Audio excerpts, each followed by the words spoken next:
Good morning, everybody, and nice to be with you this morning. We're going to look at international modern foreign languages and conducting the speaking exam this morning. I'm going to take you through the presentation and I'll hopefully explain and answer all questions that you might have in the things that I say. But we've got quite a big group this morning, so I'm going to leave questions to the end. So if you do have anything that you want to put into the chat with regard to anything technical, where you find materials and so on, Nash will be able to help you with that, and she will monitor. And then I'll have a look in at the chat at the end of the session. We're booked for 2 hours this morning, but we're just to sort of manage your expectations. We're sort of thinking an hour and a half, an hour and 40 minutes of presentation, and then we'll allow for some questions and so on at the end, and we'll see how we go through the day. Let's kind of get ourselves started and get going. I'm going to just sort of do this as a sort of welcome to professional training, professional development training from Pearson as well. So we're very much designed for teachers teaching who are looking to teach the Pearson Edexcel International GCSE MFL specification. So we're going to talk today about how to make the necessary arrangements for the speaking test, how to run the two different how to run the tests, how each test is marked, and also some simple activities that you might like to sort of use in teaching to help prepare your students there.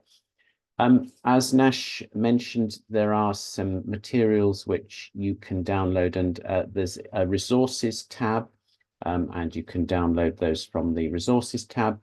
And also we may be able to send you those things on a WeTransfer link through the chat. But you will, at a little bit further on in the presentation, need to have access to those. So if you can multitask and listen to me and have those downloading, that would be great. If not, please don't worry, because you can do those bits afterwards. Okay. So we're going to do a little welcome to Pearson, first of all, and just to sort of welcome you to Pearson Edexcel. So we are, as you will know, one of the world's leading education companies, the UK's largest awarding organisation as well. The business has a heritage that stretches back over 150 years, and we're partnering with schools, universities, employers worldwide, and we offer qualifications to over 3.5 million students every year. And a few numbers, if you like, a few numbers. So 6,500, well, that's the number of partner schools that we work with. 10 million is the number of exam scripts we mark in the UK on behalf of the UK Department for Education each year. And we operate as well in 70 countries. And hopefully this morning, some of you are away and out in some of those 70 countries where Pearson operates. But anyway, that's kind of enough about Pearson as a business, but it's just giving a bit of context for anybody who might be joining new to Pearson. We're going to do a little quick quiz to start with, so no pressure on anybody. I'm just going to ask you to have a look through this list of questions and just check that we know the answer. So it's a sort of starting point. So first of all, do all students have to do a speaking test? Who conducts the speaking test? Do teachers need to mark the tests? How many marked tasks are there? How long does the test last? Do teachers need to prepare questions in advance? And does the test need to be recorded? Okay, so let's just reveal the answers to those questions. So yes, everybody, all students have to do a speaking test. Teachers conduct the test, but teachers don't mark the test. And this may be different if you're joining Pearson from a different awarding organisation where you're involved in marking and moderation as well. So everything to do with the marking of the tests is done for you by Pearson. Test lasts 10 minutes. You do need to prepare some questions in advance, and we'll talk to you a little bit about that in terms of how you prepare to facilitate the performance of each individual candidate, but we'll explain that as we go forward. And does the test need to be recorded? Yes, it does need to be recorded, and not just recorded, but also uploaded to Pearson. So we'll say again some of those things about some of the technical requirements as well. We're going to look at all of the technical things. We're going to look at the elements of the test. We're going to look at the conduct of the test. And in the course of the session this morning, you'll have an opportunity to listen to some tests, and those are there in the delegate downloads. If, as I say, you're unable to download those, you can have a quiet 2 or 3 minutes while we do that. And then you'll be able to get them and listen afterwards. And do download them and save them, because they're things that you can use, of course, with your own students as well. So let's just have a look at what we need to get ready in advance. So this is kind of ahead of the tests, ahead of running the exam series. A lot of this will be familiar to teachers who've conducted lots of speaking tests before, but nevertheless, I think it's worth saying that actually the preparation for conducting the speaking tests needs to happen well in advance. So a few things to talk about and think about, and just to have on your radar, really. So first of all, the rooms. You need to book a quiet, secure room to conduct the test in. So it's important as well, and it's a good idea to just make sure as well that you've liaised appropriately with site staff, so that there's no machinery or anything working nearby. It's amazing as examiners how many times we hear lawnmowers and bells and that sort of thing. So as far as possible, we need to prioritize the quiet space really for the students. It's a distraction for them, of course, if there's extraneous noise, but it's also a concern for the assessment, because as examiners, of course, we can only mark what we hear, and if we can't hear clearly, that can impact outcomes for students. So it seems an obvious thing to say, but quiet, secure room. And then the next thing really that you're going to need to do is to organize a timetable and share it with the students. And they need to be well aware of that well in advance. And sometimes there are other things that you need to consider in that timetable, because if your scheduled exams are coinciding with other subjects maybe that students do, so if they do an extended art exam or anything like that, you need to just make sure that it's done in liaison with the students, just to make sure that they are going to be there. And we also need to know that, you know, students don't have a hospital appointment or something on the morning when you've scheduled their date. So make sure you do that well in advance, but also in liaison with the students, so that you kind of know that it's going to work. And also really allow some breaks for yourself. Schedule all those things in very carefully, because of course, you know, it's quite if you're doing large numbers of speaking tests, which quite often we're doing significant numbers. You've got 2 or 3 classes that you're teaching, quite significant numbers for international GCSE. So look after yourselves as well, please. And also be mindful that, you know, corridors and so on can be noisy between lessons and so on. So all of those things just to, I know, again, very obvious, but things just to take into account as you put your timetable and your schedule together. Now, the next thing really just to talk about is the recording equipment, and you need to make sure that you have a good digital recorder that records in a format that Learner Work Assessment or Learner Work Tracker, whichever it's currently called at Pearson, which is the platform where you upload the recordings to, will accept that format.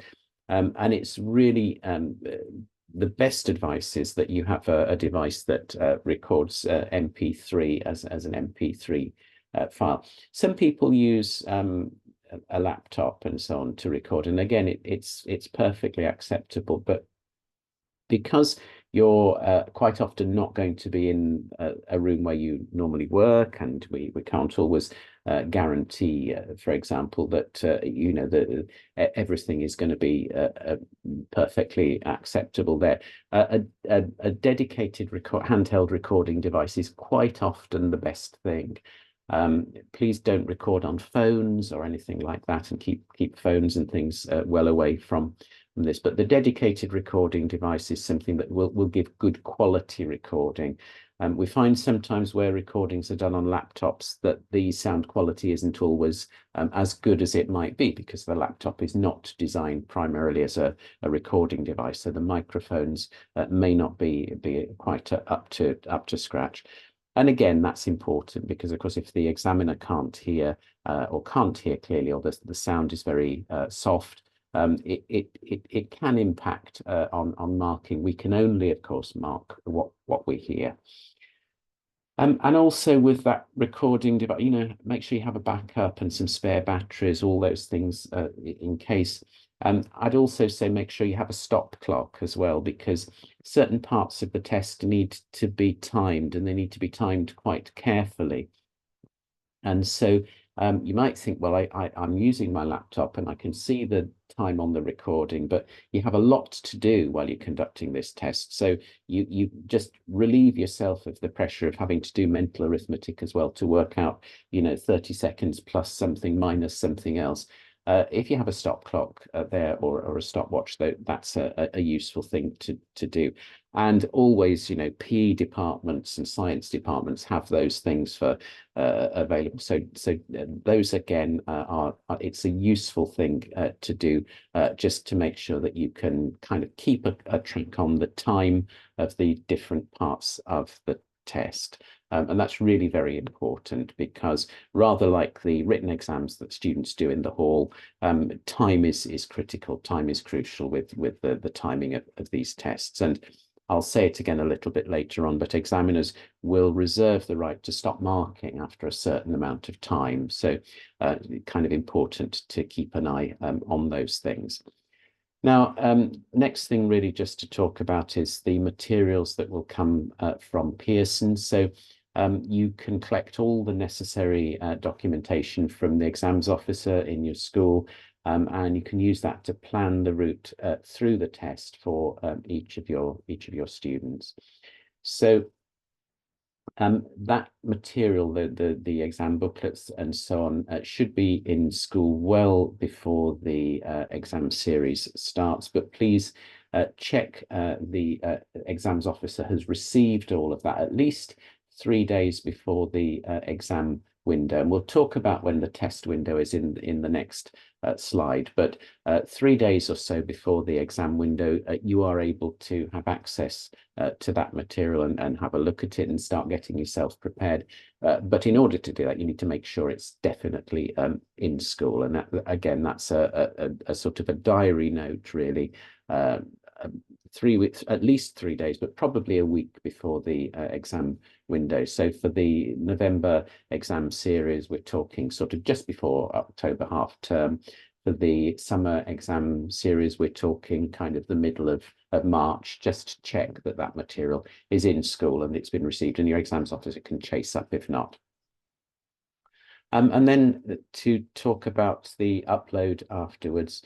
After the conduct of the test, you're going to need to appropriately label and upload with the correct file name to Pearson Learner Work Transfer or Learner Work Assessment. It might be called LWT, LWA. There's an administrative guide, which I think is included in the download pack for the training course today, but actually those are also available on the website for the whichever language it is you're teaching, that will tell you how you do that as well.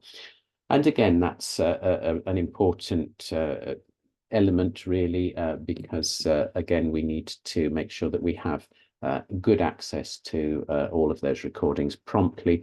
The marking, as you will imagine, takes a fair amount of time, so there's quite a long run through that time. And so again, if you've got exams and there's a student who's been away and they can't do theirs until next week, please do upload everything you have, so that at least the examiners can begin marking, rather than leave it until you have absolutely everything done. And the other thing, of course, with recordings is just make sure you save a backup copy. Normally, if you're using the handheld device, you'll plug the handheld device into your laptop, you transfer the files onto the laptop and relabel them, and then they can be uploaded to Learner Work Transfer or your exams officer. can do that, but do make sure that you've kept a sort of central backup on a cloud storage or your sort of exams officer's laptop, not just on your personal laptop, and certainly not just held on the recording device. And I think as well, it's good practice once you've backed those things up, you've submitted to Pearson and backed them up, to clear the recordings away from the recording device, because in a way the test is kind of confidential, and those recording devices kind of need to be wiped really, so that once we've got it saved confidentially and kept away, that it doesn't then fall, the tests don't then sort of inadvertently fall into the hands of students or people where they shouldn't be falling into the hands of. Okay, so those are the sort of things to do with the getting ready in advance. I'm going to just talk to you a little bit now about the conduct of the tests and the dates and the when. And I do notice there are some things appearing in the chat, but I'll pick up on any queries, as I said, at the end. So unless you have some sort of technical issues, forgive me if I can see those things appearing, but I'll kind of answer anything that appears there as a sort of as a run through at the end. So as to when the tests are conducted, well, they're conducted on a date that's chosen by the centre. So you select a date or a range of dates for the tests.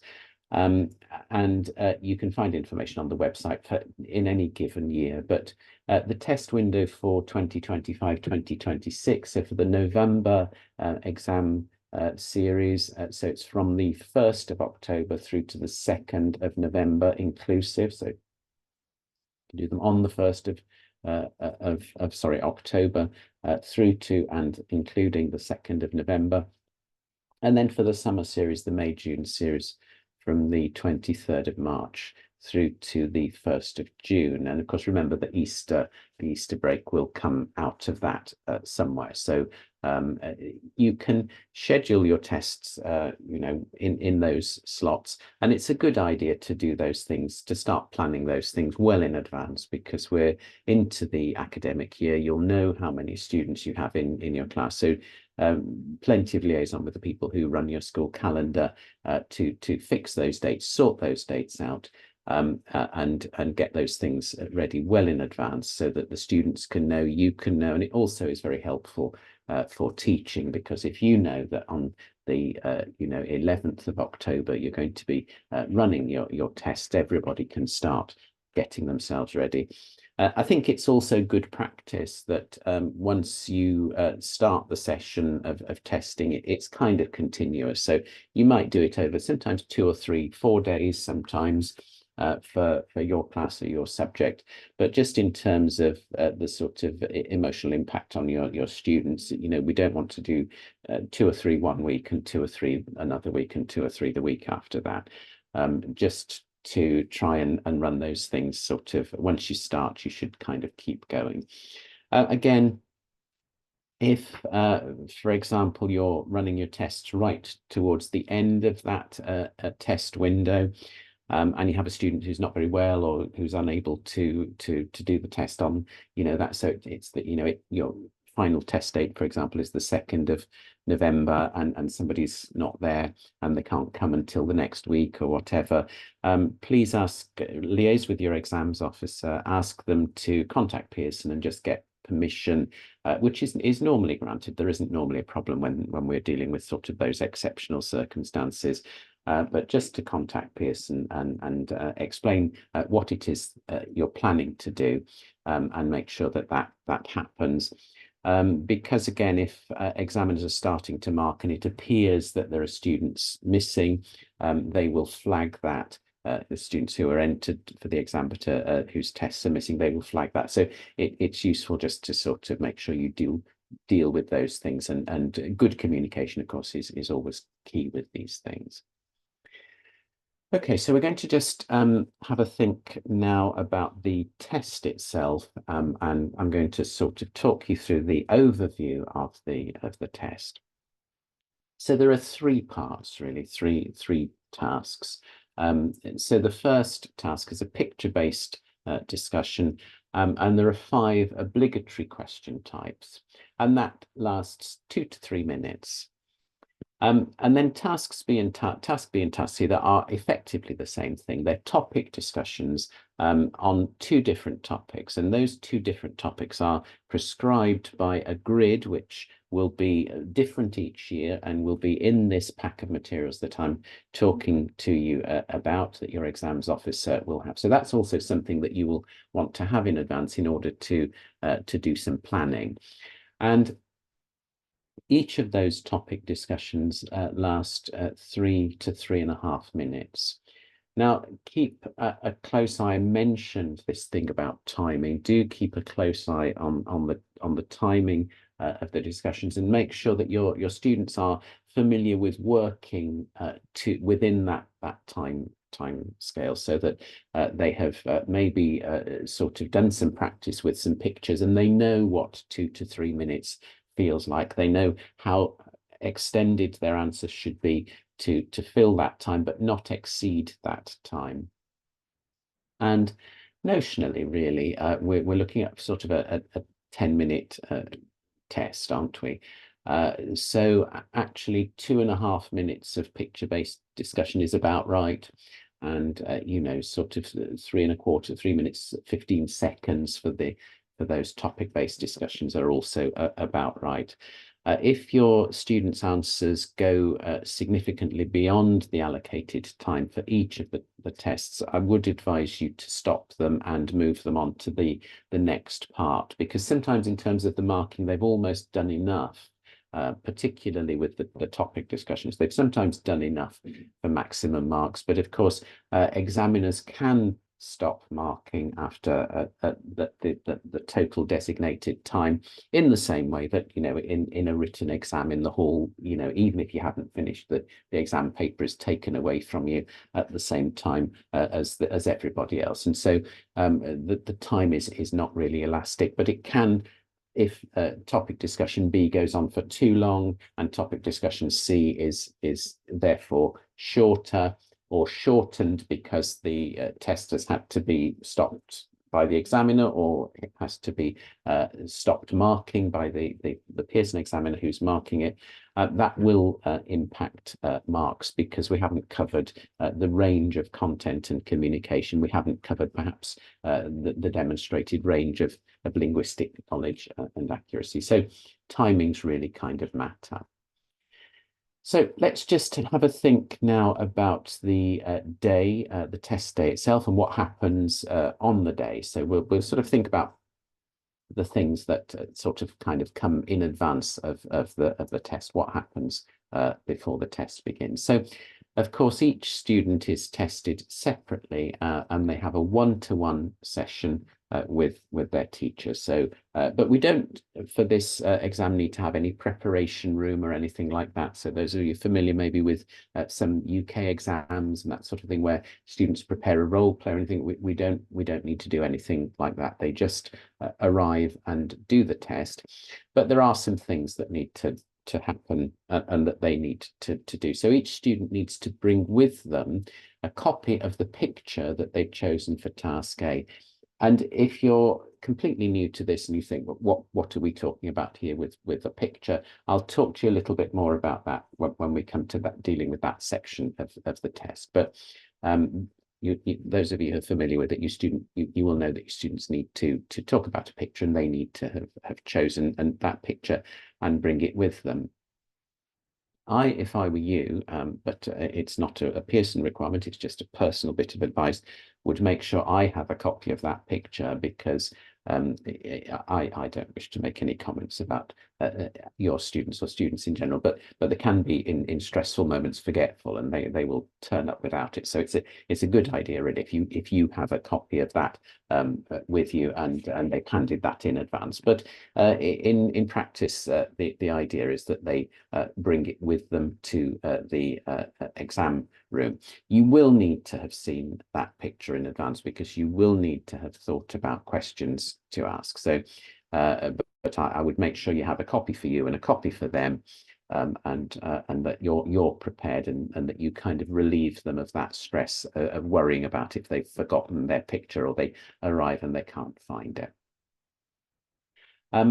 In the exam room as well, you need to make sure that all of the correct exam notices are displayed, and that also it's the room doesn't have, if you're doing it in a classroom somewhere, that the room doesn't have sort of verbs and things displayed on the wall. So the room needs to be appropriate and appropriately prepared.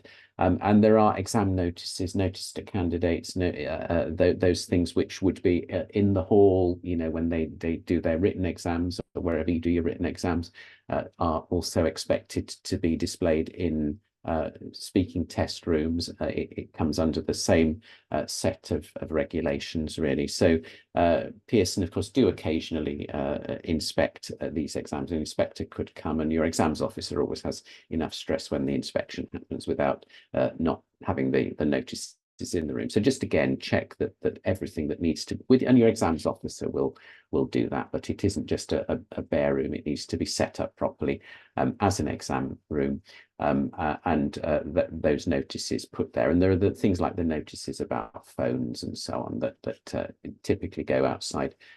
Rooms where they do written exams also need to be outside the rooms where they do, and inside where they do the speaking exams. Also, of course, just to remind you that students must not have any access to dictionaries or phones or any other aids during the test. Really, absolutely essential that the tests are conducted fairly, and that we don't have any access to those things. I'll also mention as well a problem that we occasionally have with phones, and I think sometimes it's the phones of teachers that are kind of a bit too close to the recording device. We occasionally get interference from phone signals as well. So again, even if you're the teacher conducting the test, please make sure the phone is either on airplane mode or well away from the recording device, because we can sometimes hear little bits of interference that sneak in. So that was really kind of on the day just before you get going. So that's actually what happens during the test. Let's just sort of think about how you're going to technically operate the test. So your student arrives in the room, you sit them down, you settle them in.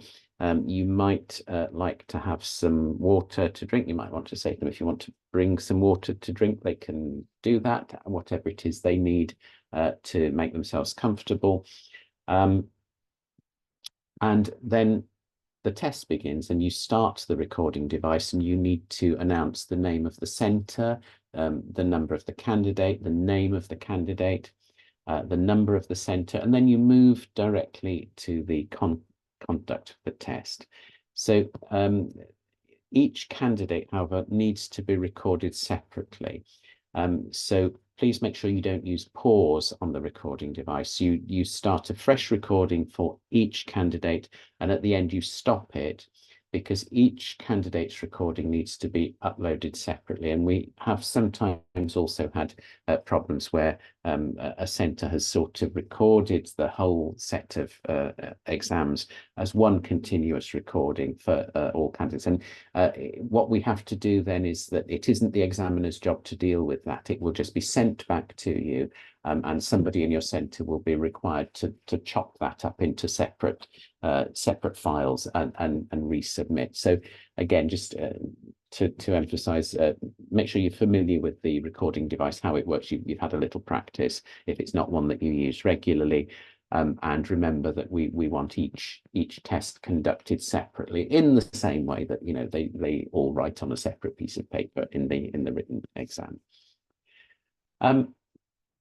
The whole test also needs to be recorded. So you need to make sure that from the beginning, you start the recording, you do the candidate identification, that's saying who it is and what the centre is, the centre name, centre number, etc.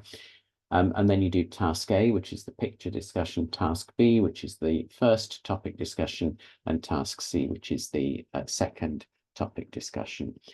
And the recording device really mustn't be paused by by you during the conduct of the test.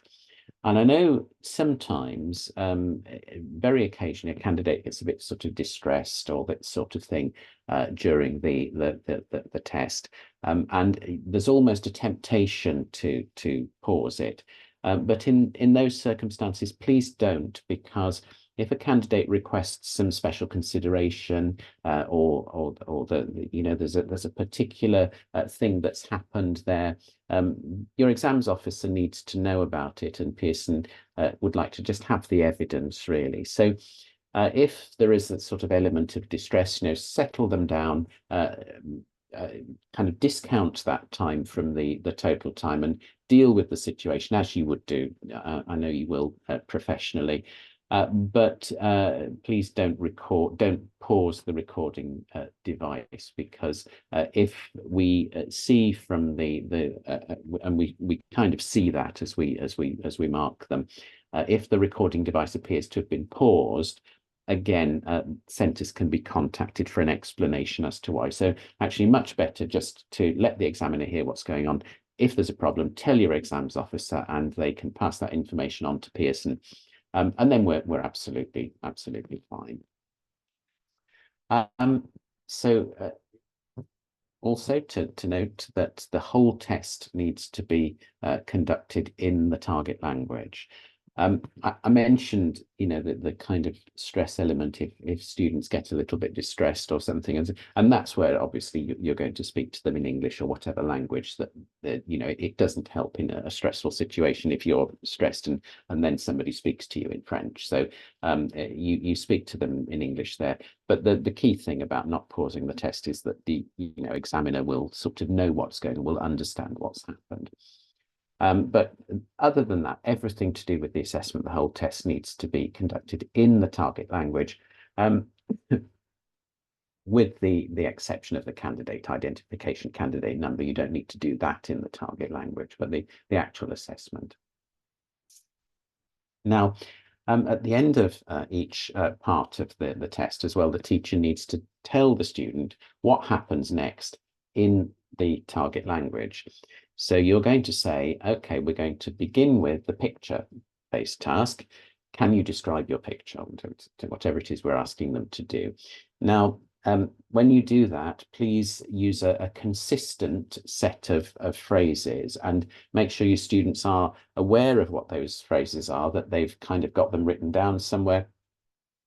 Make sure that that's scripted, because again, particularly for some students who may not be the best linguists, if somebody suddenly says something and you haven't understood what's going on, it's an unsettling experience. So really useful to kind of agree that signpost language with your students and have your little script in front of you and stick to it. And you say the same thing with every student, and they will know in advance what it is. And we're going to kind of tell them in the target language what's happening, but actually there is no problem with them understanding. And at the end of the test, then you need to announce end of test and stop the recording device. Again, that end of test announced in English or indeed in the target language, doesn't matter, is important, because that's the signal to the examiner who's marking it that was definitely the end of everything. It isn't because the recording device has sort of failed or anything like that, that we do have that definite sort of full stop put in at the end, and you announce that end of test. Okay.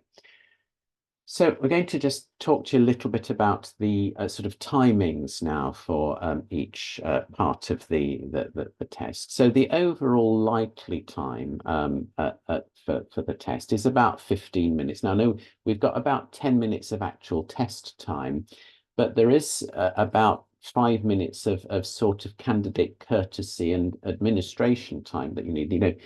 So as you're sort of scheduling your tests, you probably need to schedule 15-minute slots rather than 10-minute slots, because you've got to get them into the room, you've got to settle them down, you've got to shuffle bits of paper, all those things. And then you've got to allow some time at the end just to say thank you and wrap up and all of that sort of thing. So Probably in terms of your scheduling, 15-minute slots are much more comfortable. So 4 per hour rather than, I think that's important. And be careful of this as well, because sometimes, an exams officer will look at it. Well, it's only a 10-minute test, so you could do 6 in an hour. Well, that's really kind of very difficult to achieve. And running it to time is also a sort of courtesy to the students. Again, if it happens on time, it's fine. If it's not on time, it's really stressful for them, even if it's sort of 5 or 10 minutes out that they're sitting outside the room waiting. That's an additional stress that they don't need. So allow that time for candidate courtesy. Again, remember as well that some candidates with access requirements may have extra time. We might say a little bit more about this in a moment or two, but if candidates normally have some extra time, don't they, for written exams, if they have things like dyslexia, will kind of provide that extra time sometimes. This is a speaking exam, so we wouldn't normally be expecting to be giving extra time, but if the candidate has some access requirement, and for example, we've had candidates who have cerebral palsy, for example, who will speak very slowly. And so those are not decisions that you need to make as a teacher. Those are decisions that the SENCO in your school will need to advise upon.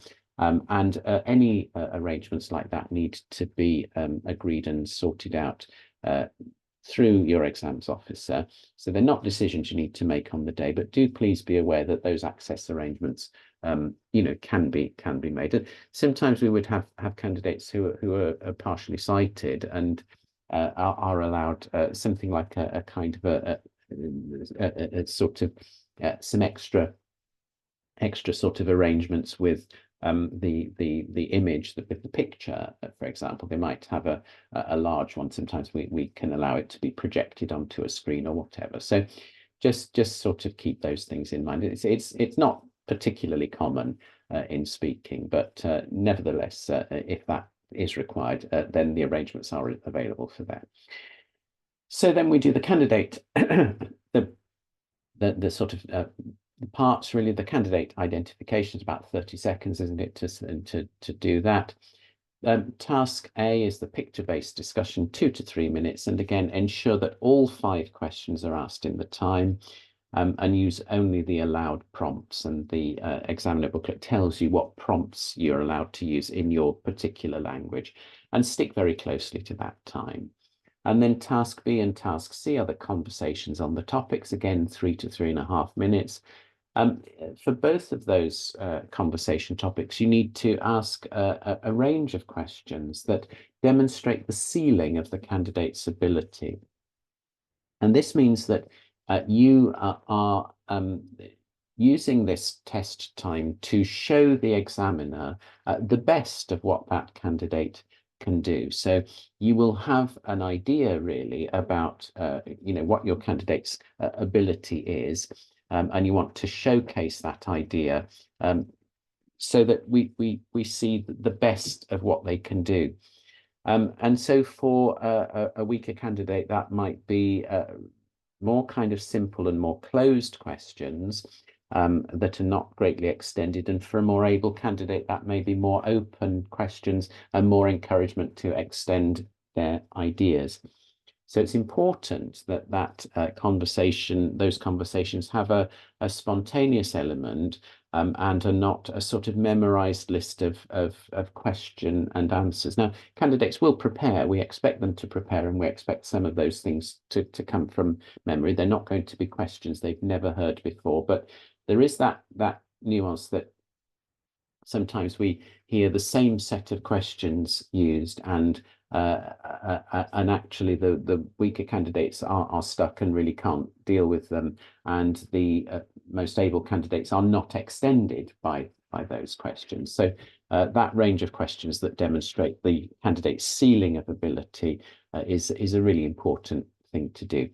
And you'll need to vary those questions as well, because they cannot necessarily, for that possibly 7 minutes, operate at their maximum capacity for all of that time. But we want to be able to see the best of what they can do. And it's we would ask you as sort of teacher examiners to try to facilitate that with them. And then there's a wrap up, 5 seconds or so. Please at the end, thank them and announce end of test. At the end of it as well, please, we would say to you, don't enter into any discussion about how you think it went with them. If they say, how did I do? And you say, well, I think it went fine, and but it will be for the examiners at Pearson to decide that.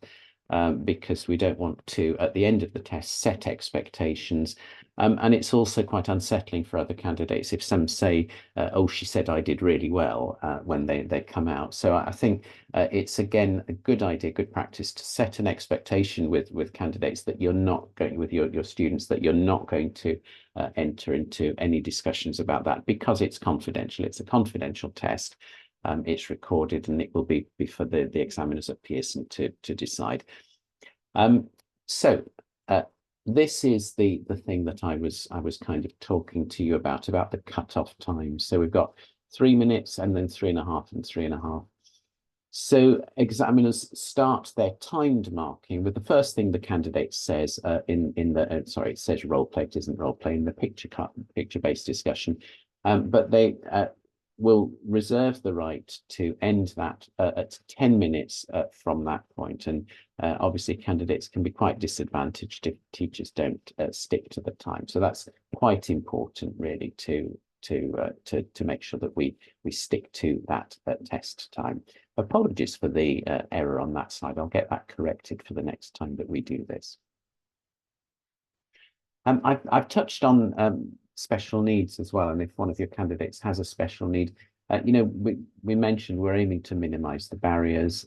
So please speak to your exams officer, ask them to contact Pearson for guidance. Make sure you do that as early as possible as well, because any special access requirements should be sort of clear to the student, and they also maybe need the time to practice using that extra time or whatever it is they need to do. So, a student may have whatever kind of access arrangements they need to have. Those are absolutely fine. Now we're just going to sort of move on to content, really, and we're going to sort of talk to you a little bit about the topics. And there's some quite important, I think, technical information really here for you, because of course you'll be given a sort of topic area, but it's important to understand that within those topic areas there are certain things which are allowed in speaking and certain things which are not allowed in speaking. So, for example, the candidate, is going to do personal life and relationships. You're allowed to talk to them in the conversation about house and home, daily routine, and helping at home, relationships with family and friends. But in speaking, we don't deal with role models and we don't deal with childhood. Okay, and similarly, if we're doing the world around us, we can do environmental issues, travel and transport, media, information and communication technology, but we don't deal with weather and climate. And there are reasons really for this, in terms of almost the kind of safeguarding of the kind of emotional welfare of students, because of course role models, we don't know who those people might be. Childhood is not always the happiest experience for all students. Even weather and climate, if you live in a part of the world where there are really extreme weather conditions, that may not be something you want to talk about in an exam. Obviously, you can see why accidents, illnesses, ailments are not something we talk about. And even services in home and abroad, because we don't want to tempt students into areas where they may be making kind of political comment, if that makes sense. So keep that list very squarely in mind as you're thinking about your questions. And again, as you're thinking about even the picture card as well, you'll see the pictures, but we're looking for that sort of compassionate approach If you think the picture that the student is sort of looking to use leads them in a direction that might not be part of what's allowed in speaking, you need to guide them appropriately with that. And that's, as I say, very much about a sort of compassionate approach to assessment, and it's about making sure that there is no sort of potential for distress. And of course, anything else that you happen to know about students as well, you need to be mindful of that. We are trying to make sure that this test is conducted in a way that is sort of you know, fair and kind of emotionally supportive for the students. And so, you know, I mean, even things to do with school, sometimes things to do with relationships with family and friends. Please, if you have any inkling that there might be a kind of a problem, please just sort of don't go there, because an exam scenario is not a moment to be reminded of those things by a teacher examiner. So, in terms of the allocation of the test, you will know, for example, which the candidate will need to choose a picture to talk about, and the picture that they've chosen needs to fit into one of those topic areas that we looked at in the previous slide. So those topic areas A to E, and I think they were numbered 1 to 5 there, but those topic areas are the driver really of the rest of the test. So let's say candidate 1 has chosen topic A to talk about. That means that according to the Pearson allocated conversation topics, they will talk about topic B for their first conversation and topic D for their second conversation. So one of the things that you can usefully be doing in your preparation for the test is just working all of this out. You know, it's very easy to say, yes, that's a great picture, I like that picture, but you need to have thought about which topic it fits into and fitted it into that topic, and then have made a note for that candidate in the running order that the test runs. So you'll need to take that from your schedule, from your timetable testing, and that will drive the rest of the test. So as you'll see, then that candidate's going to talk about topics A, B, and D. So topic A is their picture based, and then that will mean that they talk about B and D for the other two parts of the test, the other two conversation topics. Had they spoken about topic D, they would then move on to topic E as their first conversation topic and topic C for their second conversation topic. And again, this is something that the signpost language needs to be kind of dealt with, and students need to be aware of that. So at the end of the picture-based discussion, you say, thank you. We're now going to talk about, and you can tell them what the topic area is. And at the end of that topic, you say, thank you, that was very interesting. Now let's move on. We're going to talk about something else. And again, you can tell them what that topic is. And so again, for all of those things that we saw in the previous slide, okay, so now we're going to talk about personal life and relationships, or now we're going to move on to talk about social activities, fitness and health. And as I say, you can tell them what it is you're going to do so that they know what area we're going to go into, and that all kind of keeps the test moving along smoothly. So we mentioned that the test is conducted entirely in the target language. I've talked about using these signpost phrases, a consistent and familiar set of phrases to transition from one part of the test to the next. And you can devise those yourself, but just make sure that your students understand them. Good morning, afternoon. We begin with the picture-based task. Now for task B, we're going to talk about. Now for task C, we're going to talk about. Thank you, that is the end of the test. And so just that consistent set of formulae is really very useful in moving it all forward.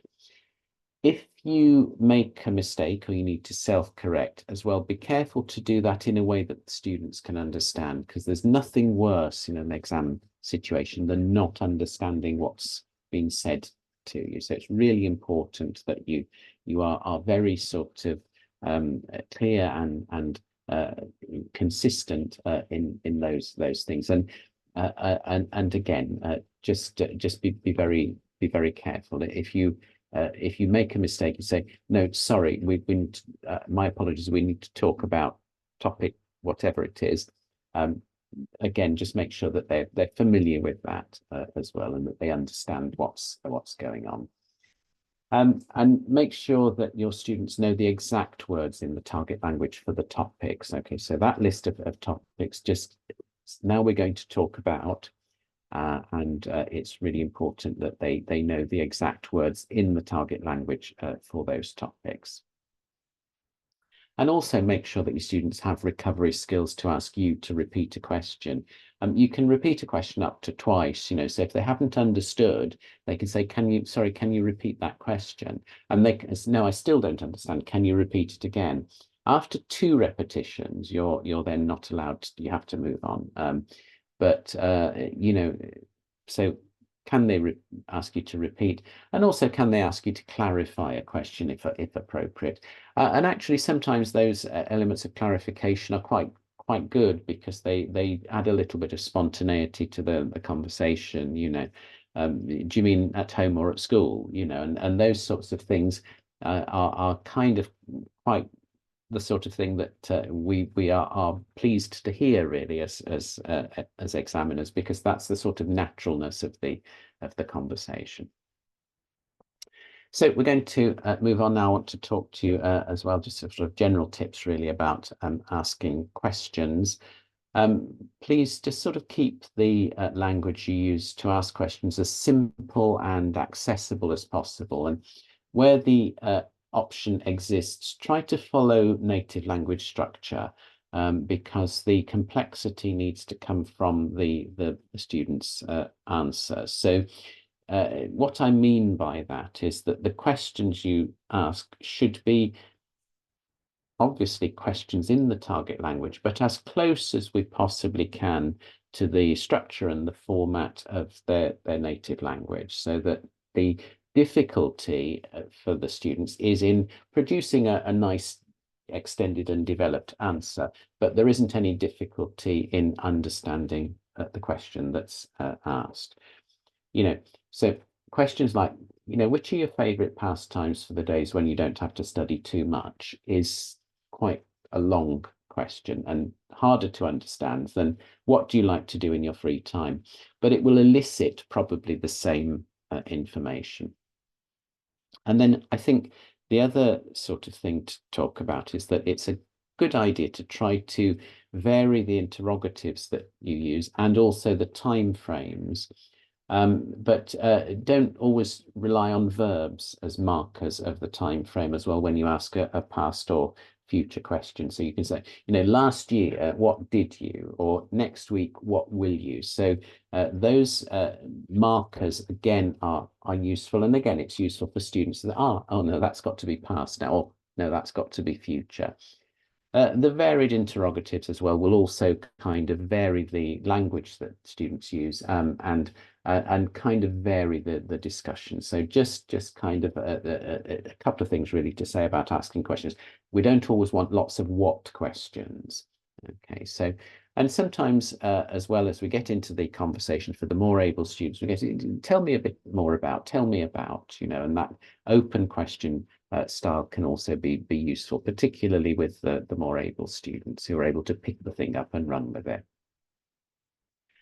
Okay, so on we go. We're going to start looking at the particular elements of the test. I've given you a lot of sort of technical and background information. We're going to have a look at the parts of the test now. So beginning with task A, which is the picture-based discussion. Now, candidates need to select a suitable picture for discussion from the list of allowed topics. Remember the things that it's the allowed ones. And the picture needs to feature certain things, and we're told this by the specification. So there needs to be at least 2 people. Okay, there need to be objects in the picture, and there also needs to be an element of interaction in the picture, so that these are people who are doing something and ideally collaborating and working on something together. So these are not necessarily posed pictures. But actually the picture can come from anywhere. So a student who would like to do something like the picture that we've got there and take a picture of something around their school and have their friends post, that's absolutely acceptable. We don't really mind that, but they just need to have the picture. But if we look at that picture that we've got there, we can see that that's a well-chosen picture because there are 6 people in the picture. So we've got plenty of people to talk about. Actually, I can count 7 now. So, but anyway, there are plenty. There are lots of objects, lots of things that we can name and talk about there. The students are working together. It's also a very clear picture, isn't it? You can sort of see pretty much everything that's there. It fits well into the education topic as well, so that it's nicely topic specific. And also that's a well-chosen picture because there are lots of things in that picture where the students will have the vocabulary to deal with it. We've got the whiteboard, we've got the desks, we've got the computers, we've got the plant, and so on and so forth, the tables and the chairs and the scissors and the paper. So lots of things in that picture where the vocabulary is reasonably accessible. And I think giving your students some guidance about how to choose a good picture is really crucial. It doesn't have to be a very exciting picture, but it just needs to have lots of things going on in it, plenty of people, some interaction, some objects, and also just think about, as they're choosing, do I know am I going to remember the words in French, Spanish, whatever language I'm doing in the target language for the things that are in that picture? And then you, as the teacher examiner, you will have a copy of that picture in advance. So they need to have handed you that nicely in advance, and you need to sort of think about planning the test for that particular candidate. Now, there are 5 question types that you need to ask, and you are guided to ask these question types. But obviously, because every candidate has a different picture, you can't Pearson can't provide you with a set of questions. But what we provide you with is a set of question types that you need to ask. Now, the first one is easy because it's a description of what is in the picture. So the students you need to ask them, describe your picture, please, or tell me what you can see in your picture, or what is in your picture. So that's an invitation to describe what's in the picture. And from there, you need to ask the second question, which is some specific factual information about the picture. So what's on the table? Where is the picture taken? How are the students dressed? Okay, and you might be differentiating those questions a little bit. If you've got a weaker candidate, you might want to say what's on the table, and they can say a computer, and that's okay. That gives them that. But how the students dressed would perhaps extend that discussion, that answer a little bit further. Okay. And then question 3 is a past or future hypothesis. So you might say, what have the students done? Okay, so that's a past hypothesis. Where do you think the students will go afterwards? When do you think the students will finish? So we're looking for a past or a future hypothesis. What have they done before the picture was taken? What have they done this morning? Okay, what have they done already? Or something which asks them to talk about the future. So past or future hypothesis. And then we need opinions about the picture. So we need a question that asks about an opinion about the picture, about the things going on in the picture. So do you think the students are enjoying the task? What's your opinion of the classroom they're in? Why do you think they're studying? Okay, and again, as you can sort of see there, that we kind of have some across those 3 options. There are some slightly different levels of demand, So I think that again, what do you think? Do you think the students are enjoying the task? Yes, because they look happy is a nice simple. But why do you think they're studying? Well, maybe they're studying for an exam because they're interested in a particular topic or whatever. And then your final question needs to be a question which is evaluative. So this question is something which moves beyond the actual objects and the things in the picture, and is almost a sort of philosophical question, if you like, at a very low level of philosophical question about the topic or the content of the topic. So the question 5 focuses on the topic. So is a good education important? And I think books are better than computers. Do you agree? Or should teachers encourage more group work? So it can be suggested by the topic, but it's a sort of evaluative question. Okay, and we go always for all candidates in that order.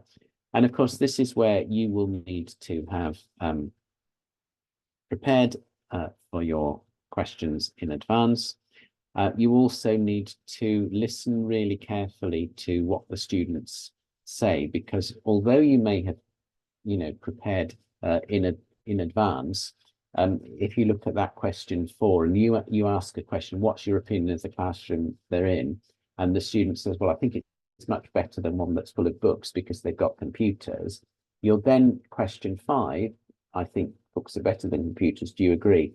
Has already been answered in question 4. And so you need to be then able to adapt that question. So my sort of advice is just to make sure you're listening and just be kind of adept at adapting the next question if some of the information has already been given, because we don't want to tempt students to say the same thing again. So each question should give them an opportunity to say something different and new, and that gives them the best access to the mark scheme. So that's really what I mean by flexibility that sort of avoids the overlap. And remember as well that there are certain prompts that you're allowed to use for each language, and it's anything else. Tell me more. The specification in the examiner's booklet tells you what those prompts are.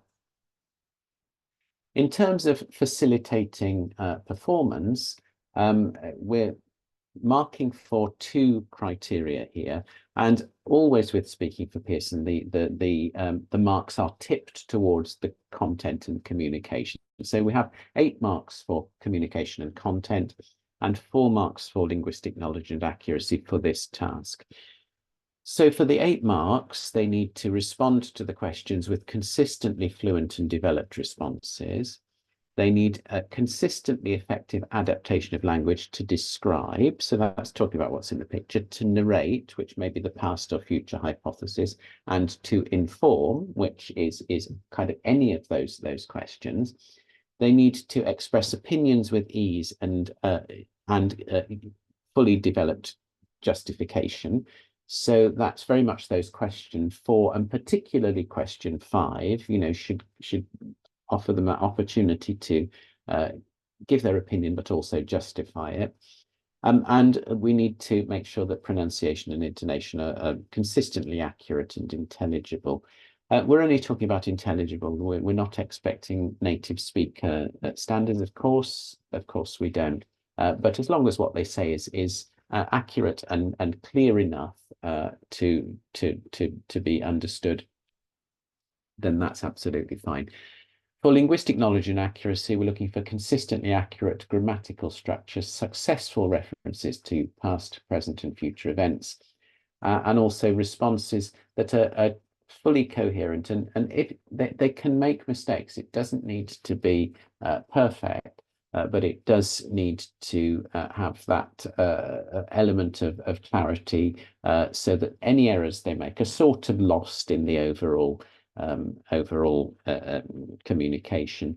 And in terms of errors hindering clarity, sometimes it's a major error. It's a big problem because there's a verb that's wrong or something, and that doesn't work, and that hinders clarity. But also sometimes lots of little errors as well can hinder clarity. So that's a judgment really that examiners will make really about the clarity of the communication. But those are the domains in which we expect students to perform. Now, I'm going to ask you, we're just going to give you 2 or 3 minutes now to have a listen. So I'm going to stop talking in a moment. You'll be pleased to know. In your delegate download pack, we want you to listen to, there's a task A, and we're going to ask you to select that for the language you're teaching or for a language that you can reasonably follow and understand. And hopefully there is one that works for you. And we're just going to focus really on the conduct of the test. So I'm not really concerned about the marks awarded, but I think they're included in the file name just for your interest. So as you listen, just sort of make a note in which in how the test's conducted, and just sort of connecting that back to the information so far in the presentation. So we're looking for, were all the questions asked as per the defined question types? Were the prompts used correctly and to good effect? Was the timing about right? And also, were the questions facilitating and open in nature? Are the questions asked in such a way that we can say, yes, actually, that test has been nicely conducted for the benefit of the candidate. So I'm going to stop now. It's 10:07 on my time here. So I think what we're going to do is we're going to come back at 10:15, and we'll just give you time to have a listen, and you may need a moment or two to download things. Try and find it and try and do it, but 10:15 I'll start talking again and we'll come back together. Okay, so we'll give you until 10:15.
Okay, so we'll come back together now. Hopefully, people have had an opportunity to have a listen, and also to take a moment to reflect on the questions that we put there. So we're just going to sort of do a little bit of kind of sort of a few ideas really for how you might kind of develop the skills needed in your students. So you could think about, for example, a lesson picture starter. So you put a picture up and you ask the students to devise 5 questions that would go with it. So getting them to think about the questions is a useful way of developing sort of metacognition with regard to the task, really, because if they can think about the kinds of questions, and you've practiced that, and particularly if you've practiced those things with a class, when you ask them the questions that you have devised, which won't be questions that they've actually heard before, but they will know the type, they will be familiar with the thinking, they will be familiar with the approach. So we shouldn't be in a situation where there are any real surprises for students. So that lesson picture starter, devising some questions for a picture, it is a good way to go to get them ready. You can also ask them to do a narration task. So you can choose a past or future, it doesn't matter, and give the students a scenario to invent a little story about what happened before or what might happen next. And this can be prepared in writing as well to support the written work or as a spontaneous game. So, for example, you give them a little scenario, a family walk into a restaurant. What will happen next? And we ask them to either write or speak to that scenario. So that develops that narration task, develops that past or future hypothesis, but as a sort of spontaneous game. You can also give them contentious statements, and that helps them practice the evaluative question. So you give them a contentious statement and you ask them to work in pairs to discuss it. You know, homework is a waste of time. Do you agree? Because, of course, we're not just talking about them giving a simple answer to a question. What we're looking for is that kind of evaluative approach here. And so they need to have perhaps thought about the issues and ideas relating to the topic a little bit more widely than they could just kind of pluck those things out of the air. Idea connections are something you can do. So you give the students an idea and you ask them to think of a personal positive, a personal negative, and a justified view held by someone else. And that allows them to develop their answers and use more than one person of the verb. So, for example, you give them environment. I think recycling's important, but I'm not so good at remembering to switch the lights off at home. My mum now thinks we should get an electric car because they're cheaper to run. And so we've given a personal positive, personal negative, and the view of someone else. And of course, what that also does is it pushes you across different persons of the verb as well. So, you know, something personal, positive and negative, that's going to be probably first person. But then what someone else does, that moves us into the third person. And in each case, we're sort of giving a little bit of justification at the end. You get an electric car because they're cheaper to run. So we're not going to spend time discussing too much, but you might like to, as a sort of follow-up, we're not going to have quite time for breakout rooms today, but as a sort of follow-up as well, you might like to just sort of think, and particularly if you're attending this with colleagues, you know, which sort of ideas you like, what strategies you can use, anything you noticed about the recording you listened to, and anything kind of that you think would help you from the things that we've talked about with regard to the picture-based task today. I'm going to move on now, and I want to talk to you about the conversation parts. So for each conversation, you as the teacher examiner need to aim to ask some fairly open questions. Ask questions, as I mentioned, at an appropriate level of ability for the candidate. Try to link the questions to the previous response as far as you possibly can. so that we get a sort of natural flow to the conversation. And the best conversations work. They are a conversation. They're not a sort of set of questions and answers that are sort of memorized and unconnected. So that linking, although at times you will change the subject, that linking is a good feature in a conversation, and that's sort of very helpful in helping your candidates to get the best possible marks. Try to remember that you need to elicit a range of tenses, past, present, and future, and also a range of structures and a range of vocabulary. So again, that active listening on your part is really quite important, because we need to make the next question a facilitating question that takes the candidate in a different area, in a different direction, into a different domain of language, maybe different time frame, but also maybe a different range of vocabulary. Try to elicit opinions and also justification. So what do you think and why? Now, we'd hope that our students are sort of fairly well trained to give their opinion and also say why. But if they don't, we need to just help them with the, why? Why do you think that? Try to provide your candidates also with that sort of opportunity to expand. But as I've mentioned and emphasized now sort of several times through the training today, we need to make sure you really respect the timings, because the timings really matter in terms of making sure that your candidates and everybody else's candidates get a fair test. And so we do really want to stress this idea of kind of respecting the timings, because that gives your candidates the best possible opportunity to show what they can do. So really, as you sort of start to think about questions for the conversation, it's quite a good idea to think in terms of open questions. Tell me about, talk to me about, and certainly at the beginning of that conversation, we're wanting to make sure that we're starting with your initial questions being an invitation rather than a command, because we want them to be invited to show us what they can do, rather than caught out by a question that they can't quite remember the answer to, or haven't quite got themselves prepared for, or didn't quite understand, and so on and so forth. And so that idea of facilitating examining again comes through here, because we're trying to start with those open questions that give them an opportunity and an invitation to show what they can do. You then need to listen, and it's even though you sort of will have prepared all sorts of things, every teacher prepares your candidates for, a range of questions that sort of things that you think they're going to say and that they're going to do. But as much as you may have prepared that, they will all say something different, and they will all have some different things to say, and try to listen very carefully to those things that they say, and then pick up on those, respond to those things.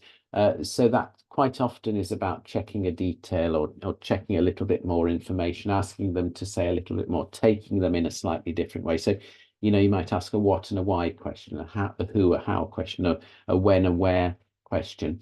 And also, as you're doing some of that, maintain the spontaneity. So if you feel particularly that a candidate is starting to recite a lot of pre-learned information, it's quite helpful to them just to interrupt that flow a little bit and ask them, so who was there and when was this? So that actually we maintain the element of spontaneity, and we help them to show that spontaneity.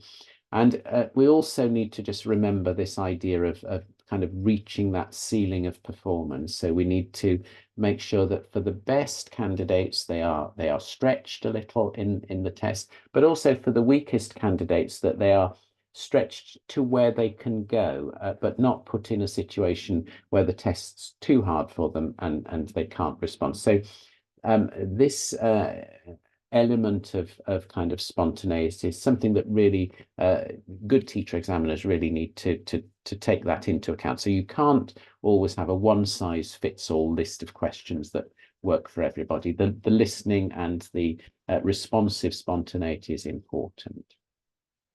So we need you to remember that message about facilitating examining. We need you to remember the message about past, present, and future, because those are things which are recommended in the mark scheme. And we need to remember that idea of ceiling of performance, but I'm afraid the E has slipped off the end there. So I'll fix that when we do the next training session with this slideshow. But those kind of big picture things really need to be very clear. We rely totally really on the professionalism and skill of the teacher examiners to take the candidates through this test appropriately. And so we do really ask you to make sure that you are on top of that and that you really know what you're doing with it, because that's the thing that will give your students the best possible chance of getting the best possible marks. If we look at this idea of facilitating performance now, and just remember now that as we get into the conversation, we've got 3 domains in which we are assessing the students' performance. So just to take you through, there are 12 marks available for communication and content, 8 for interaction and spontaneity, and 8 for linguistic knowledge and accuracy. So just having a sort of look through, and I've kind of highlighted some words in this mark scheme. We just need to sort of, this is the thing, these are the things that examiners are looking for. So for the 12 marks for communication and content, we would be looking for that the candidate communicates detailed information that's relevant to the topics and the questions. Now, relevant to the topic, yes, it probably will be if it's memorized and pre-learned, but is it relevant to the question, that the actual question that you've asked? And that means that those follow-up questions, that we need to maintain the relevance, and that the candidate's answers are consistently extended. But consistently extended doesn't mean every answer is extended. They might do occasional yes, no, or I think so, I'm not. So as you would do in natural speech, but some of what they say is extended, and particularly extended when they give opinions and justifications and they explain why. Those things are things that we're looking for. It says consistently uses language creatively to express and justify a wide variety of individual thoughts, ideas, and opinions. Okay, now the use of the creative use of languages is very much about them using that sort of range of language to be responsive. So we're not looking for them to do anything terribly artistic, but they're using language in a way that really picks up on the content and the communication that's really answering the question, and that they are justifying their thoughts and ideas and opinions. Says consistently uses a wide variety of vocabulary, including uncommon language. And the uncommon language is something that's sort of worth a little bit of a thought, because we do hear an awful lot of students talking about, you know, I go to the park and I play football, okay? But actually, if you went somewhere else and did something else, you would probably have used some uncommon language. You know, so if you went to the velodrome and you do racing cycling, that moves that sort of quite standard thing into something where we've got some uncommon language. So that idea of that sort of personal repertoire of slightly unusual vocabulary is a useful thing, and particularly for the more ambitious, more able students, encourage them to have those things. And that they can do, they use that vocabulary to consistently vary expression for different purposes. So it's not repetitive. It's, you see, it's lots and lots of variation of expression. This is also helped by your examining, because if you're asking them questions that you think will definitely sort of take you into a different area of vocabulary, that's helpful in kind of targeting that part of the mark scheme. And again, we talked about pronunciation and intonation, accurate and intelligible. Then they get 8 marks for interaction and spontaneity. So respond spontaneously and with ease to questions, resulting in natural interaction. And that naturalness the spontaneity is quite a hard one to work on, I think, with students in international GCSE, because their tendency is to want to have a list of questions and a list of answers and memorize the answers. But actually what we want is a little bit more spontaneity. So practicing that, even though actually these might be questions, these are going to be things that you've talked about before. Nobody's expecting you to completely generate thoughts and ideas and language that you've never dealt with before in this speaking exam. But the naturalness is important. And sometimes the naturalness is also to do with the way that the speed and the pace picks up and slows down. And it can be to do with where emphasis is placed in sentences. So try to maybe teach some of that as well, teach the acting bit, teach that part, even if some of what they are saying is something that they've kind of got prepared in their mind that they want to say. The delivery is important. They need to consistently be able to initiate and develop the conversation independently. So that sort of initiating the conversation and developing the ideas is important. They need to take the lead a little bit as well. And this is where your listening is helpful to them, because if they say, and of course, last weekend we did something really different, and you should then say, what was that? And so that bit of interaction and spontaneity cuts both ways. So you listening actively and them knowing that those are things that they're getting marks for can be helpful. They need to be able to sustain communication throughout. They need to be able to use rephrasing and repair strategies if necessary to continue the flow. So those are the things that we're kind of looking at for interaction and spontaneity.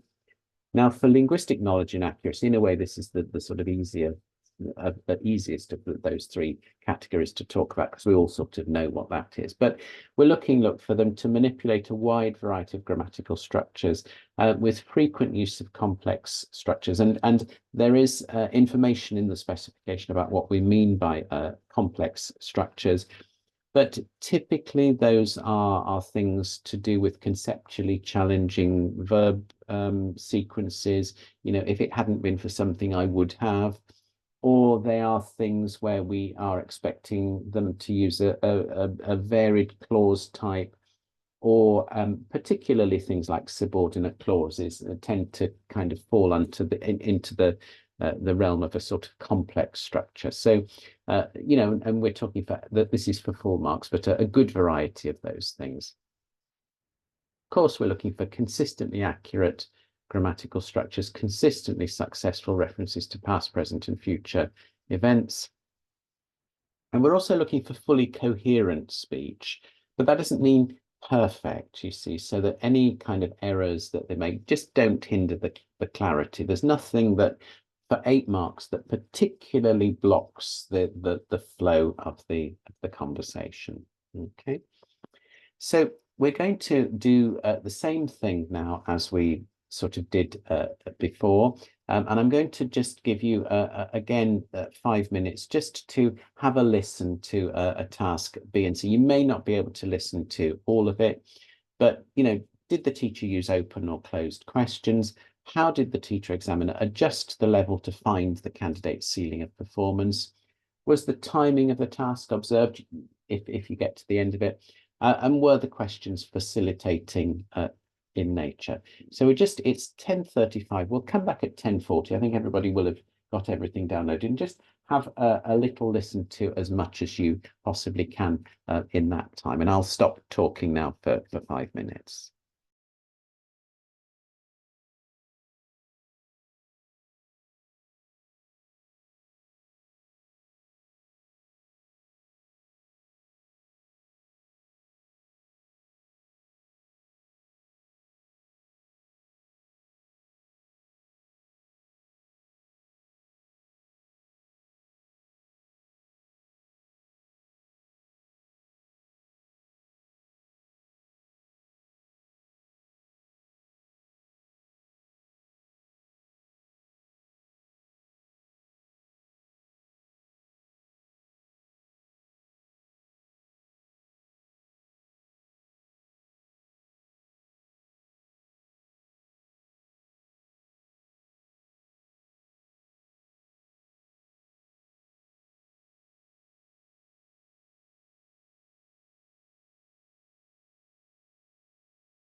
Okay, we're going to come back on now. We're going to just have a little look at some of the kind of activities that you might like to have a go at, just to sort of add some value to getting ready for the conversation part.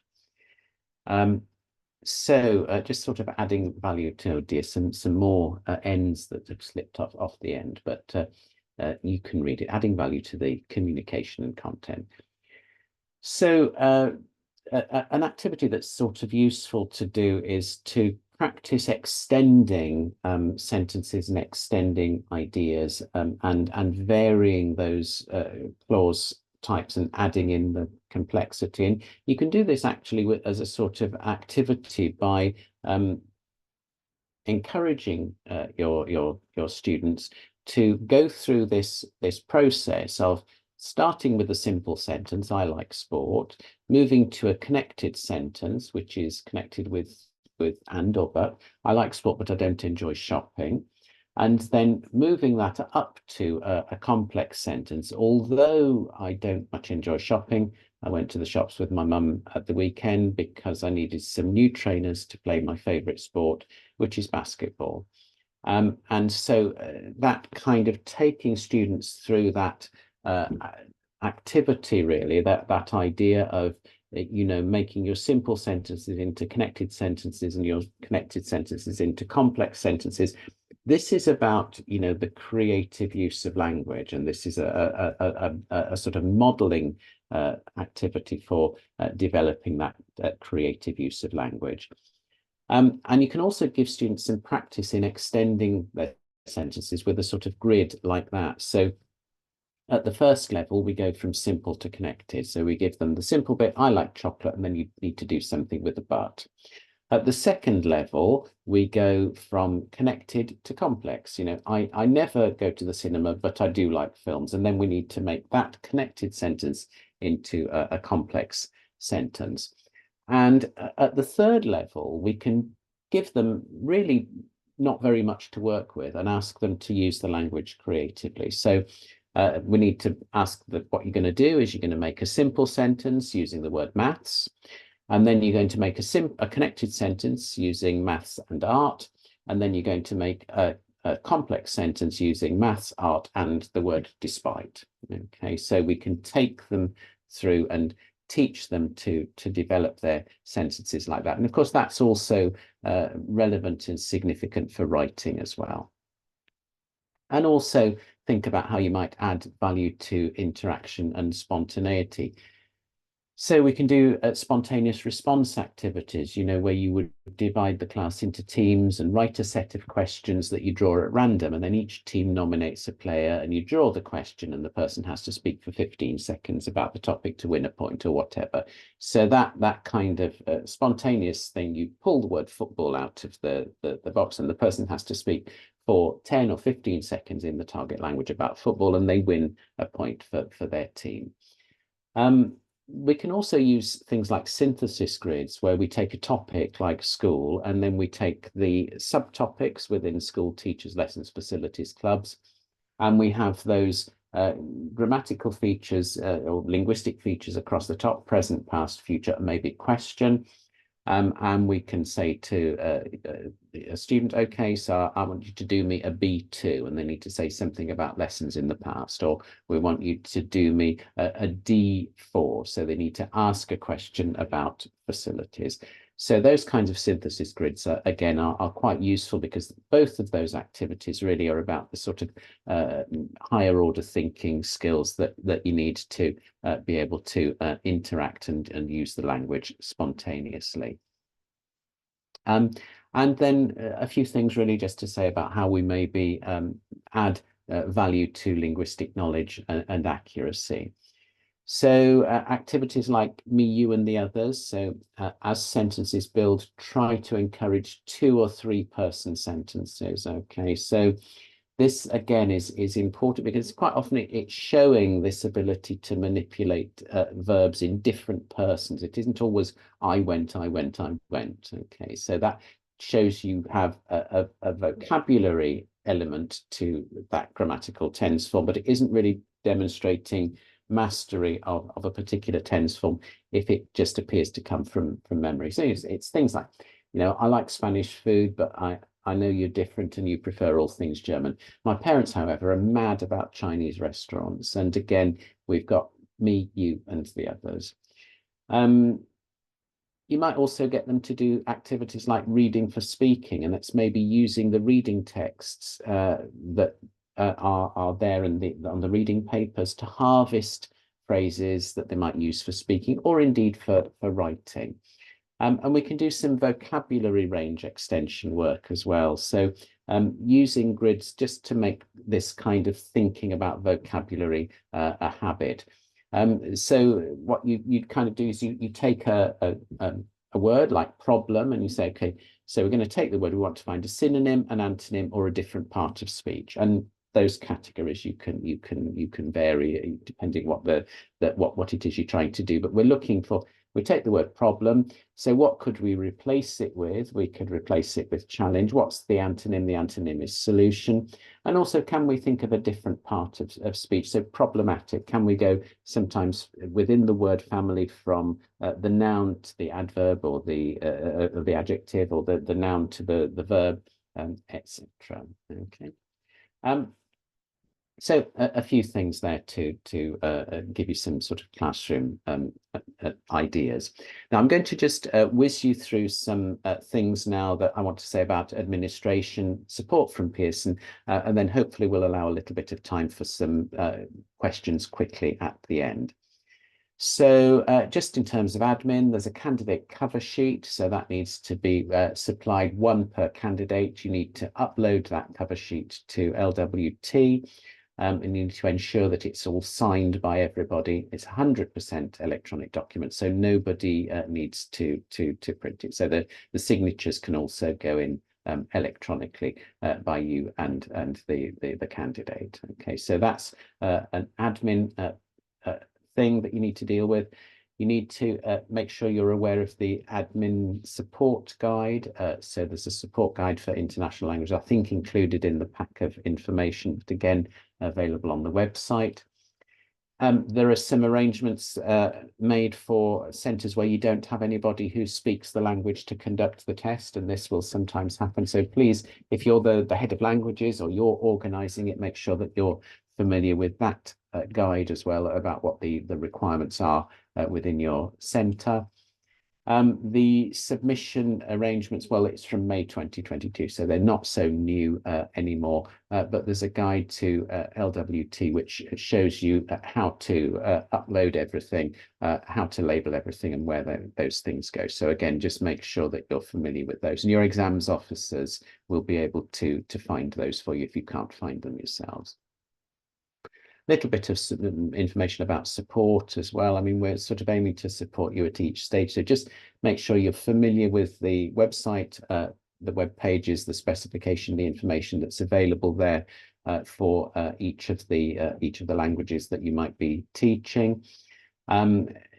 The website has specification. There are some past papers there. The most current ones will be locked, but your exams officer can provide you with a key to unlock those. Teaching and learning materials are available, and there's also past training content. So lots of stuff there available for you to work on. We have Results Plus for Pearson, so you're able to get kind of quite data-rich analysis of your own students' results. So please do familiarise yourselves with Results Plus, very useful. So how it works is that the student takes the exam, the papers are scanned and they're marked online. But at stage 4, we've got performance reports. So you'll be able to see where individual students did well, but also as a cohort where we're doing particularly well or particularly badly, and use that to sort of boost and support your teaching. Exam Wizard is not available for all subjects, but just to draw your attention to Exam Wizard, if it is available for a subject that you're teaching, then you're able to use that to pull together exam papers. We'll mention as well access to scripts, so you can access your student scripts. You can have a look at what they did. and that information there again is available on the website, and your exams officer will be able to point you in the direction of where you can download the marked PDFs of your students' scripts. And again, it's useful for seeing whether the advice you gave them has actually been applied. For the speaking, of course, you'll have the recordings, but for the written exams, you might want to see what they did. In terms of sort of paid for resources, well, remember we've got the 3 textbooks for French, Spanish, and German. But you don't have to use Pearson textbooks, of course you don't, but they are there and available to support you and your students' progression through the course. And to mention as well, our subject advisor support. So Rebecca Waker is our subject advisor. teachinglanguages@pearson.com is the best email there, and any queries really that you have, any further information, training needs, whatever it is you would like to kind of get, do please reach out to Rebecca. And the phone number there is also given, so for those of you who'd like to phone, those are UK times, but 9 to 5 in the week you can do that. You'll also be able to sign up to receive updates from the subject advisor. So I'd advise you, particularly if you're new to Pearson and you haven't done it, that you would sign up for those. But any ongoing queries or anything that kind of occurs to you after today, we can get you support in that way. And also, of course, we should just mention the Professional Development Academy. Again, if you're not familiar with it, do a Google search, Pearson Professional Development Academy, and you'll find that there's all sorts of support and webinar, all sorts of stuff there that's available for you to help you support your way through this specification, but also in terms of your own general career development. So lots and lots of things there. Now we come to the point where I'm going to sort of try and start to pick up and answer some questions here. So apologies because I haven't been able to monitor the chat as we go through, because there's an awful lot always to get through when we do these training sessions, but we do have a little bit of time now. So I'm going to sort of go to the end of the chat, and I'm going to pick up on a few questions that come at the end. If I haven't answered your question and you still have it, please type it in again, and we'll try and deal with it. So we have a question about the digital portal used to upload recordings. So that's called Learner Work Transfer. Your exams officer will be able to guide you, and there is that administrative guide that I told you, which is available on the website. It's very simple. It's just you just upload the candidate's work. So that's where the recordings need to go. A question about, do students need 3 tenses in the picture-based task? Yes, they should. They should, and at least 3 time frames. But in the picture-based task, of course, we're describing the picture, so they might talk about past, present, and future in their description. We're also expected to do a past or future hypothesis, but really try to encourage them to make sure that they showcase as much language as they possibly can. Can multiple students use the same picture? Really, they shouldn't. We should have an individual picture for each student. If they've found their pictures from iStock or one of those picture sharing platforms, which a lot of them do, then they might use a picture from the same series. But no, ideally they should have their own individual picture, and it should be separate and individual to them. A lot of students are quite good at using Photoshop as well, and so they'll kind of make their own picture and put all sorts of things into it, using using whatever means they have. But bear in mind that thing about we're wanting people, we're wanting location, we're wanting interaction. So a bit of guidance about choosing the picture is important.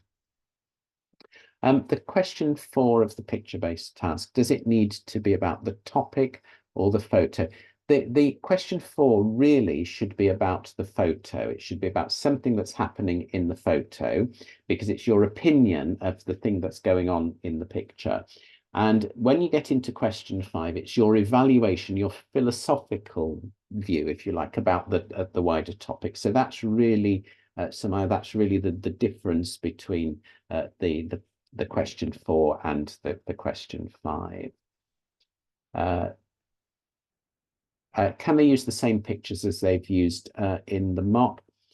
So we've said no to all the students using the same picture, many students using the same picture, and they should have ideally they should have a different mock exam from the real exam. So if they use the same picture that they've used in the mock, you will need to ask them different questions because the questions slightly different questions because the questions will need to be spontaneous in that moment. But the best advice really is that they use a slightly different picture in the mock exam to the real one, and then you kind of confident that it's a fair test for everyone.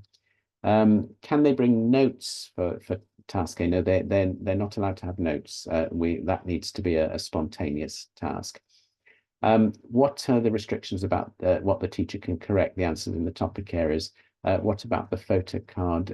We can't tell them which questions we will ask, but could correct their answers too. I think in terms of correcting their answers, what we're looking for is a test that's reasonably spontaneous. So if with the picture card, you've practiced lots of these things in class and they're quite familiar with the kinds of questions that you're going to ask, then actually we can maintain the spontaneity of the task, and they get some recognition for that spontaneity of the task without them knowing the actual questions. But when they come in, the actual question shouldn't be a question that they've practiced and heard before. It's not a memory test, it's an exam test in that setting. And keep in mind that if we rely on the integrity of the teachers to deal with this. It's important that every candidate across the world has a fair opportunity. And so sometimes you would have an external candidate who comes into your school that you don't even know what they've practiced and what they've done. And so you need to sort of apply that as far as you can to the candidates that you've got. Speaking of material is sent to the exams officer. Yes, that's right. You get those things. Can the pictures be AI generated and cartoonish? Yes, absolutely. And lots of students will really enjoy doing that. And they can put in the things they want to see in the picture, the things they want to talk about. Yes, that's absolutely fine. Can they ask questions in the conversation? Yes, it's a really good practice for them to ask questions. We'd like them to be as interactive as they can. Same topic in different pictures. Yes, the same topic in different pictures is fine. That it's the picture that needs to be individual and the questions individual to the picture. Do they need to submit the pictures? You don't need to submit the pictures to Pearson, but you could upload them if you wanted to, but the students will need to let you have them 2 weeks in advance of the test so that at least you can get your questions ready. Cartoons advised as a choice of bits, absolutely fine. Yes, as long as it meets the criteria, then we're absolutely fine with that. Okay. Can we share the link of the study pack again? Nash, if you could just, if you wouldn't mind, just to put that link into the chat again. It should also be in the resources area on the website. Do they bring their chosen picture before the exam? Yes, you will need to have it in advance of that. Same topic, different picture, as long as they use different. Yes, that's fine. We've talked about that. Do they lose marks when using wrong tenses in the conversation? Yes, I mean we aim to give the top marks to good performance, and we mark what we hear. But keep in mind, Samara, that an occasional error it doesn't stop you getting full marks. This is a sort of a B1 type exam in the language, and so we're not expecting perfection. But obviously, if they never get the tense right, we don't have evidence that they can do it.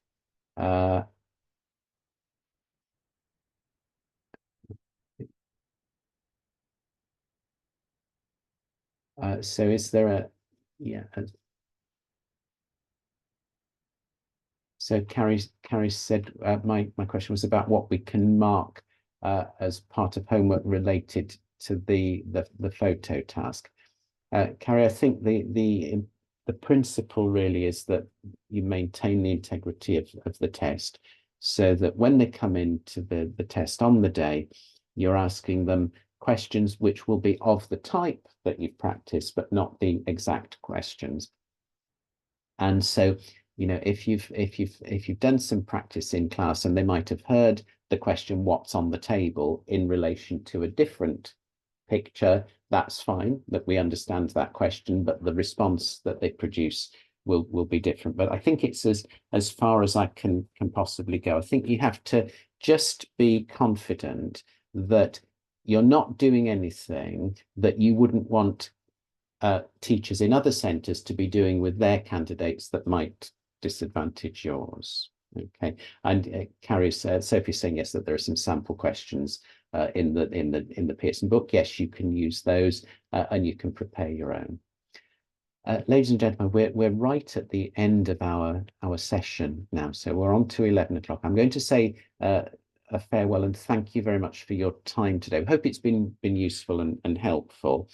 If you do have further questions, anything else that you'd like to know, do please try to get in touch with Rebecca Waker at Pearson, and we'll try to answer those. But I don't want to take more of your time now because a bell may be ringing and you may need to go to a lesson. So thank you very much for your time today, and we'll wrap up there.